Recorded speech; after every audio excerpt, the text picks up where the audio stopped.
the eyes are about. And what about this V stringer? Like, how is this? Like, what basically is different from a V stringer to a Well, normal look, stringer? I played around with flex a hell of a lot through the years, and at one point in time, I was going back to the beginning of the story with epoxies. I've built quite a lot of epoxies. I was building quite a few in the 90s with the best materials at the time. And what you need to do usually is cook the stuff. Those early versions of the resin, I used to have a heat cabinet and I'd put it in there with a air heater and bring it up to about 50 degrees. You needed to cook the board once it was fully laminated. Yeah. So off and on through the years, I've played around with the latest generation of epoxies, and then I've kind of gone off them again for a while because, popular to contrary folklore, they are toxic. And also, want to turn that off? Just a little bit, just because you're spitting some pretty good stuff right here. I want to get it. Yeah, contrary to popular folklore, epoxy is toxic, and it's also, particularly all the early versions of it were really slow to work with. And so I'd tried the latest gear. I had some really successful boards, and then I'd sort of put it on the back burner, and then a few years later, when a new generation of materials came along, I'd have another run with it. Yeah. So at one point I was playing around with, from early on I was using flex tails, but I started going down this pathway of using a single stringer, a thin single stringer, so the board still had a certain amount of flex or bend in it, and I was using carbon fibre rails to control the actual flex pattern. Yeah. And so that's the key word, is control flex pattern. So as opposed to boards which have no stringer and they're using like a real thin piece of carbon on the rail, like certain brands, if you bend them, they still just bend in an uncontrolled fashion. And so what I've always been looking for is really rigid entry. I want the board to hold a really positive line and not flap and wobble through the front, and particularly not belly out in the middle, but I want flex in the back. So I went from using the carbons, which gave a particular type of pop, which was good, but then I had a light bulb moment and I went to wood, because one of my first jobs as a grommet was sanding. And also when we first started Outer Island surfboards in '69, I was the glue up kid, and I used to glue up all the stringers, often doing multiple stringers, 3 stringers, like making blanks? 5 stringers, cutting the blanks and putting the stringers in. Right. So we'd buy all the blanks plain, no foam, no stringers, and I was the guy who cut them with a handsaw and glued the stringers in, often multiple stringers, so I was pretty versed in the art of doing stringers. So back then we used to occasionally do fancy ones which would come out to the pod on a diamond tail, stuff like that. And then I just had this idea of doing these V stringers, and initially I was bringing them out around here. Yeah. And the back end of the board, being unsupported by wood, would have a certain amount of natural flex in it. So I cottoned onto that, and then I started moving this exit point around. I had it up here and down there until I found that the optimum point is roughly between your feet. So what we're achieving here is rigidity in the entry of the board, so it holds a super clean line off your front foot, and you can front foot drive it and it don't bend, or minimal at least, and out through the back it has flex. So that's what it's about. And when it's glassed, it stiffens it up a lot, but it still holds the natural properties, which I could show you on a stringerless. Your like main I feel like the main like characteristic you've had as a shaper throughout your career has been working with flex, hey? And you know, you've obviously known for your flex tails, and now with these V stringers, basically it's like you just pick that one up for a second and hold it, and I'll show you what the V stringer is doing. It's super rigid through this area, and through the back here it's got reflex. Whoa. So you can see what it's doing there. When it's glass, it stiffens up a lot, but it still holds that characteristic. So what we're getting is it's flex and what I call reflex, which is where it wants to return to its natural line. It's like a springboard. And it's giving you like a dolphin type of propulsion because it's on the horizontal, not on the vertical. And with my early flex tail boards as well, you couple this with the full carbon flex tail and the fins are in the flexible area. So the whole back end of it, it's not only bending, but it's twisting. That's what I call torque, which is the three-dimensional bend and twist. And that's kind of, That is tech. it's real signature feeling, and it's totally addictive. Since I first been trying it, I've been hooked on it. I can't wait to try it. But to answer your question, early on there was 3 of us involved in Outer Island. There was David Chidgey and Glenn Ritchie and myself, and Chidgey was Australia's answer to Nicky Dora. He was like a serious outlaw type. And Glenn was a real accomplished production shaper, and we started playing around with designs that were really out of the box, like around 68, 69. Boards were all roll bottom with kind of an egg rail and a serious S deck. That was mainstream, that's what everyone was riding. And we went in a completely different direction. We started doing dead flat bottoms with a curvature right through them and edges. And like no one was doing that at the time. Yeah. And then we started doing really deep concaves. We were riding boards that were 5'8" with like 3/4 of an inch concave through this area of the board, and hard edges out through the back. And they were really out of the box. They were super different to what anyone was riding. Yeah. What year was that? 68, 69. No way. Yeah. There's still examples of those boards getting around. That's They were pretty ahead of the. They were really revolutionary boards, and a lot of people, a lot of shapers took note because they could see, we were travelling across a wave twice as quick as anyone, just absolutely flying. Do you think that hard edge creates speed? Yeah, well, what it's about, the edge is just letting the water get away quickly. So if you run a hose off the bottom of this board, the water will come off in a sheet and exit the shape without creating drag. So whereas through the middle of the board, a round rail will It'll kind of curve around the rail, right? Yeah, the water flow will curve around, and suction is the wrong word, it'll kind of fit the wave face. And like a lot of good pipe boards, like the ones that Jerry used to ride, have a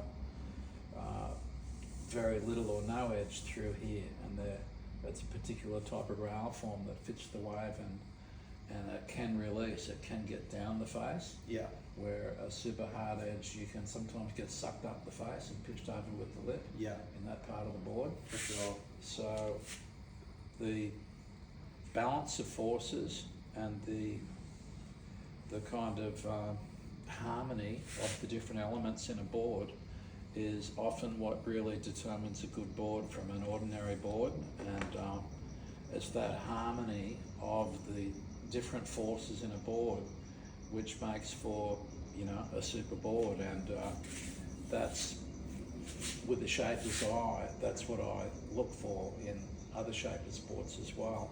And when I see one where everything is just in harmony and it's singing like a tuning fork, that's a really good board. Yeah. And so what I've been doing with this particular model is working with the subtleties. Instead of, as a designer, what I often do, like with all those early super deep concaves, super hard edges, I would take a design to its extreme and ride it and push how far it could go before I found a point where it would start to fail or reach its limitation factor. Yeah. And then I tend to throttle it back a little bit from there, sometimes back 80% or maybe even back all the way to 50% of the concept, and find a happy medium which would give the maximum speed and acceleration coupled with manoeuvrability and functional ease of riding, so to speak, you know. Yeah. So as a designer, that's what I tend to do, is with the concept, take it to the extreme and throttle it back. And so with this current evolution, this particular shape, it's all about the subtlety of the elements. Yeah. And I've been working with low rockers, where in the past I used to work with really deep, with extreme rockers. Yeah. Partly because with deep concaves, when you've got a lot of curve through the initial bottom, and you put a really deep concave through it, you're combining two curves. Like there's one here we should get a look at. If you grab that board, I'll grab this other one. I'll show you what I'm talking about. This one here, this was my absolute favourite board from 1978, 77, 78. I was making stuff like this. So you can see the, I'll get a straight edge. How's the curve? That's insane.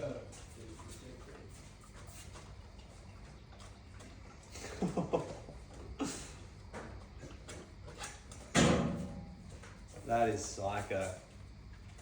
So coupled with, you can see how much rocker it's got. Yeah.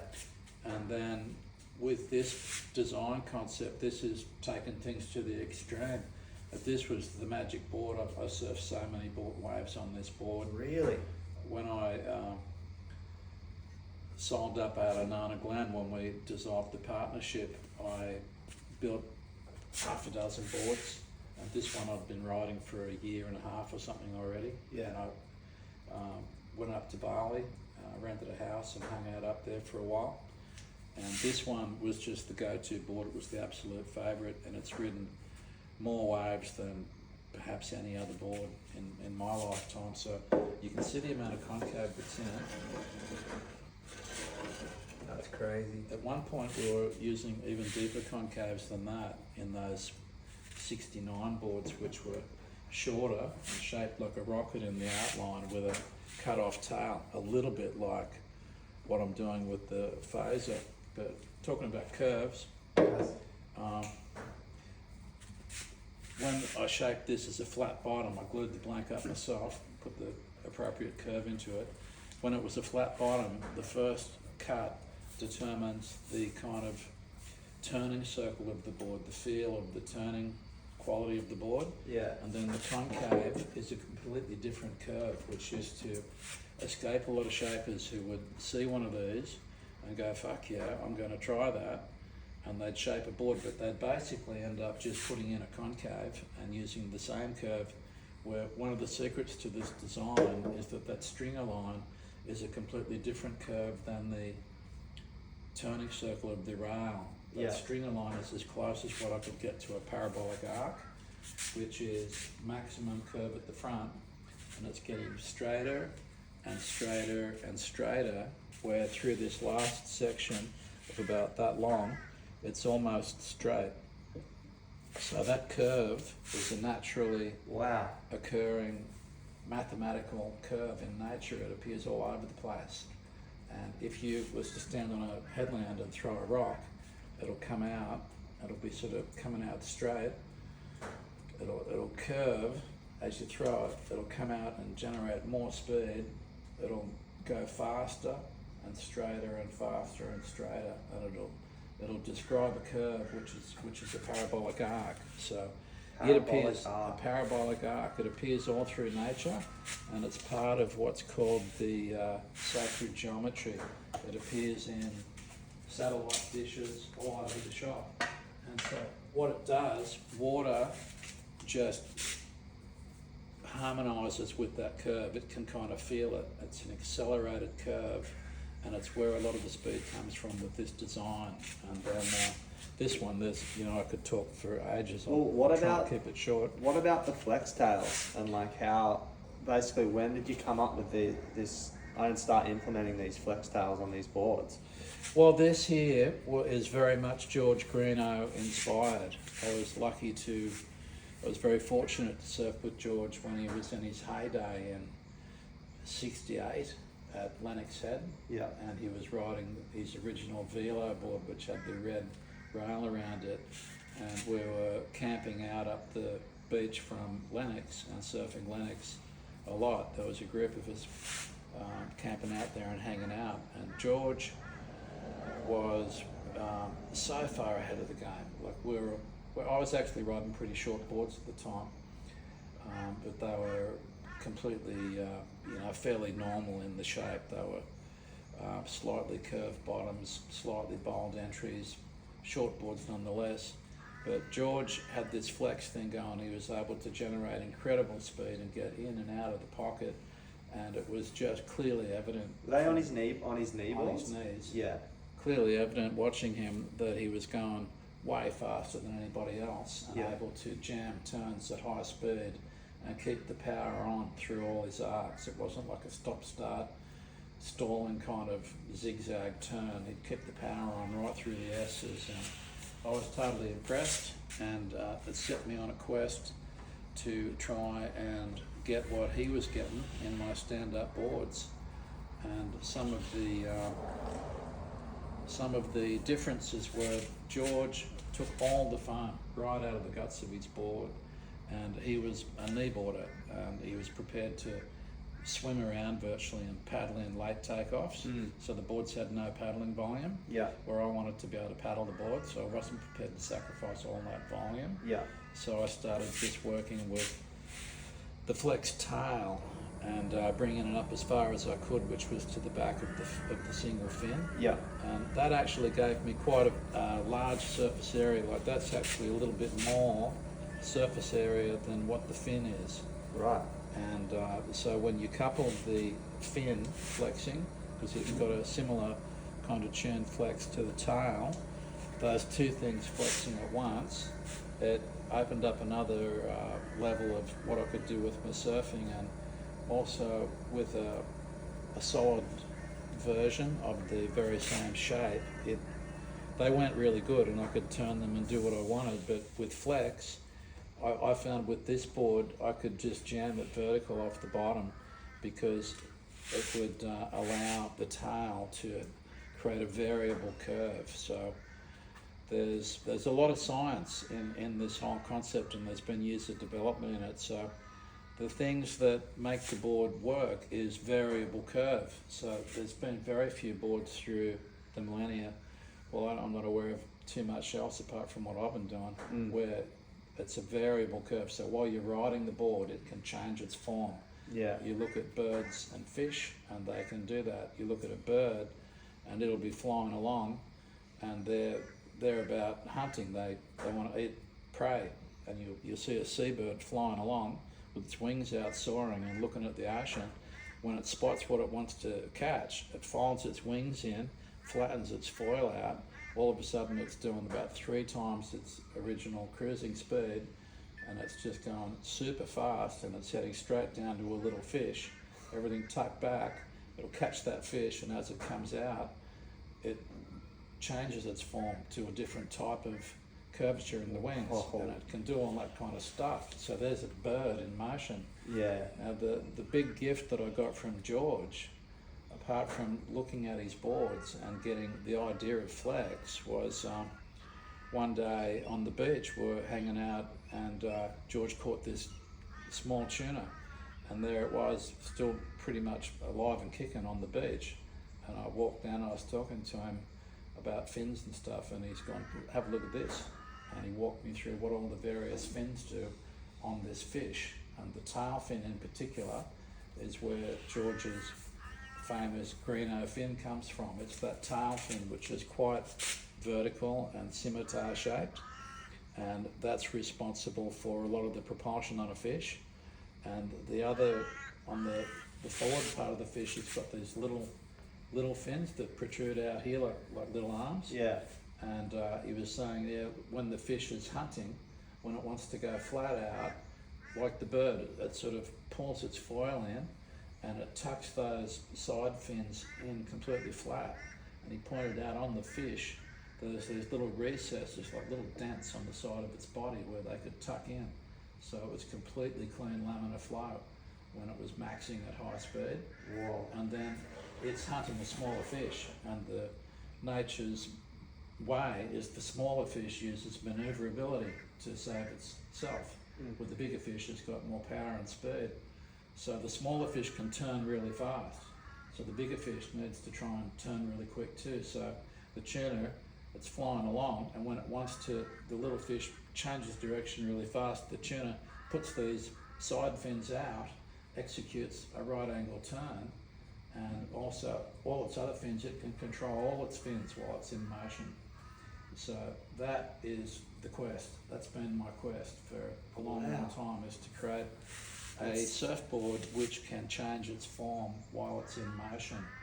I love that you've been inspired by like animals and nature and things that we're surrounded by, and especially things that are like in the ocean as well. Totally, yeah. Like referring back to. Well, that's been the quest, and outside of like where George uses the flex in his board is kind of the opposite of mine, and there was only so much that I could employ from George's original concepts. But the real gift was that lesson that he gave me in natural species and the way they work, and that's been my guiding star, if you will, all through the years, because with these sort of designs, as I've come up with new ideas and implemented them, there's been nowhere to look for, to copy, to say, oh, that's how you do it, because no one was doing it. So I've had to pioneer things for myself, and where it all comes from for me is from nature, the birds and the fish in particular. That's really cool. And what year was this board made again? This one's a 70. I think I made it in late 77, and I surfed it a real lot right through 78 in this North Coast region, because I used to live up there at Nana Glen, out from Coffs through that period, all through the 70s. Yeah. And then when I took this one to Bali in 79, this was my go-to board, and I surfed. Man, we had the most epic season at Sanua, where it never stopped breaking for a whole month, right through the wet season. Wow. And it never got under about head height. It got for about a serious 8 foot. It doesn't get any taller than that. It just gets kind of thicker. Yeah. And this was just the magic board. Wow. I surfed it like every day right through that whole month of swell, and some of the old timers, expats that were hanging out there, reckoned it was the all-time Sanua season. So that's really cool. So that was the magic board, and one is not here at the moment. I loaned it out recently for an exhibition, which fills in a gap with the evolution of what I do with flex. And you could keep me here for hours. You get me in the right mood. I've got a lot to talk about. From here, I went into a whole nother tangent of flex, and when new materials have arrived, like I used to keep in touch off and on with George, and he kind of turned me on to carbon fibre originally, because he was using it before anybody else that I knew in surfboards. Yeah. And we talked about that and how he was implementing it. So I started replacing the fiberglass with carbon fibre in my tails, and then I started playing around with rail bands to control the flex. Yeah. And then again, keeping an eye on materials which I still do when new things turn up. Some of it comes out of aerospace, which is what happened with carbon fibre that came out of the aerospace program. Yeah. And then the boogie boards turned up, and it took me a while to twig. I was looking at those things going, now fuck yeah, that is a material which I can put to use. So to create this shape, I've had to sculpt out about 10% of the volume of the foam. Yeah. And once you're up and riding, it wasn't an issue. But for paddling and getting around, you noticed it. That's why this board has such a flat deck and blocky rails. Yeah. Partly because of the super deep concave. This was the only place I could hold some volume in the board. So, did you gain inspiration from bodyboards? Well, the material itself, Yeah. the EVA foam, Yeah. I looked at it and I thought, fuck yeah, I can put that back in here where I've taken out all this foam, Yeah. and it's got roughly the same buoyancy as the PU foam inside the board. Right. So by putting that in here, I was able to restore the foil to its original line before I did all the sculptural work to create flex. And so it did two things. It restored the foil, and it made the board less dangerous perhaps looking because it wasn't such a blade, Yeah. and also it restored the volume to what it originally was. I see. So that was a huge blessing. Wow. So in this part of the board here, basically you'd pretty much like dissect parts of a bodyboard and pack it in here. Yeah, Is that what you mean? yeah, Wow. exactly. EVA foam, put it in there. I sourced out where I could buy the stuff rather than slicing up boogie boards, but that's where the inspiration came from, was from that new material, which Wow. prior to then wasn't available. And then that opened up areas of what I could do, because around that period was when Simon's thrusters kind of revolutionised fins, and I was a bit late coming on board with that. Yeah.